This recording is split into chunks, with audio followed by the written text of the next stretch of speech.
everyone, welcome or welcome back to my channel. This is me Anvi Sharma.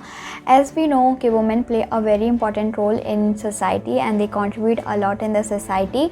Still they face a lot of challenges or still they face a less participation or representation in the political affairs as well as in the judiciary.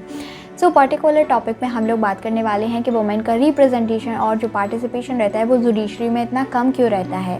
अगर हम report की बात करते हैं तो report के हिसाब से ऐसे पर्टिकुलर आपके 8 हाई कोर्ट में एक हाई कोर्ट ऐसा देखा जाता है जहाँ पे वुमेन का रिप्रेजेंटेशन रहता है।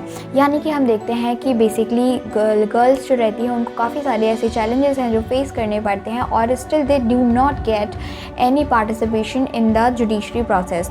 तो आइए समझते हैं इनके सबसे पहले रीजंस क्या होते हैं। सबसे पहले हम इन्फीरियरिटी की बात करते हैं जिसमें बेसिकली लड़कियों को इन्फीरियर समझा जाता है एज़ कम्पेयर टू बॉय, और ऐसा भी माना जाता है कि लड़कियां बेसिकली है वो डिसीजन मेकिंग उनकी जो प्रोसेस रहती है वो बहुत ही ज़्यादा कम रहती है। इन सेंस कि अगर आप पर्टिकुलर एक केस की जब हम बात करते हैं तो बेसिकली लड़कियों की जो डिसीजन मेकिंग की प्रोसेस रहती है वो बहुत ही ज़्यादा सेंसिटिव नेचर में रहती है। इन सेंस कि अगर कोई केस पर्टिकुलर ऐसा आता है जिसमें थोड़ा सा भी एक सेंसिटिव माहौल क्रिएट हो जाता है तो जो वुमेन रहती है वो एक तरीके से केस को छोड़ के उस पर्टिकुलर इंडिविजुअल की फीलिंग्स के प्रति आपकी जो है टिल्टेड हो जाती हैं। एज़ कम्पेयर टू बॉयज़ की बात करते हैं तो उनका जो नेचर रहता है, जो बिहेवियर रहता है और डिसीजन मेकिंग की प्रोसेस रहती है वो बहुत ही ज़्यादा रिजिड मानी जाती है। इन सेंस वो एक कठोर प्रवृत्ति के इंसान माने जाते हैं जिसमें बेसिकली जो एग्जैक्ट आपका क्लैरिटी रहती है केस की उसी पे वर्क करते हैं, वो उनकी सॉफ्टनेस और उनकी फीलिंग्स पे वर्क नहीं करते हैं।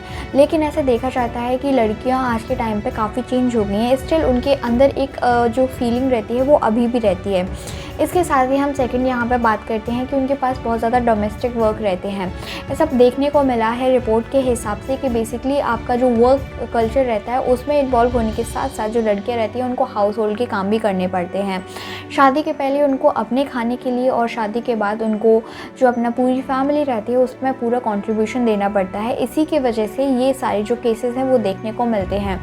दूसरे साइड हम जब participation in the political affairs की बात करते हैं तो बहुत सी ऐसी वुमेन रहती हैं जो खुद से ही उनमें इन्वॉल्व नहीं होना चाहती हैं, क्योंकि आज के टाइम पर माहौल इस तरीके से बना दिया गया है और एक तरीके से आपकी सुपरमेसी ऑफ मेंस रहती है। यानी कि एक तरीके से कह सकते हैं कि जो पुरुष प्रधान देश हमारे यहाँ पे माना जाता है, जहाँ पे मोस्टली आपके जो काम है वो पुरुष के थ्रू की जाते हैं, तो वहाँ पे एक तरीके से जो कंट्रीब्यूशन ऑफ गर्ल्स है वो गिरा हुआ देखने को मिलता है। इसके साथ ही हम जब वे फॉरवर्ड की बात करते हैं तो गवर्नमेंट के काफ़ी सारे ऐसे इनिशिएटिव लिए गए हैं जो लड़कियों को प्रमोट करते हैं। इवन हम आज के गवर्नमेंट की बात करते हैं तो मोदी जी का खुद स्टेटमेंट रहता है कि basically we can not work without women. तो हम लोगों को अगर अपनी इकोनॉमिक ग्रोथ को आगे बढ़ाना है तो basically we have to put women first.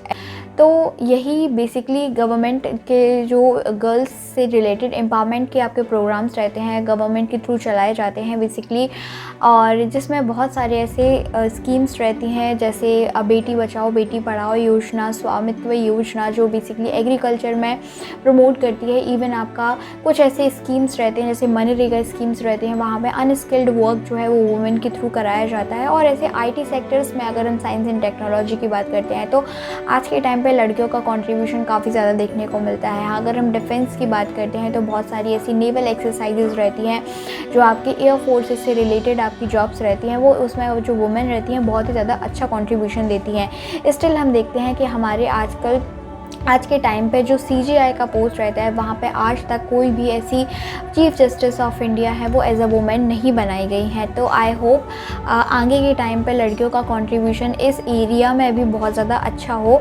अगर आप लोगों को वीडियो अच्छी लगी हो, इन्फॉर्मेटिव लगी हो तो प्लीज़ इसको ज़रूर से लाइक एंड शेयर कीजिए। Thank you so much, love you.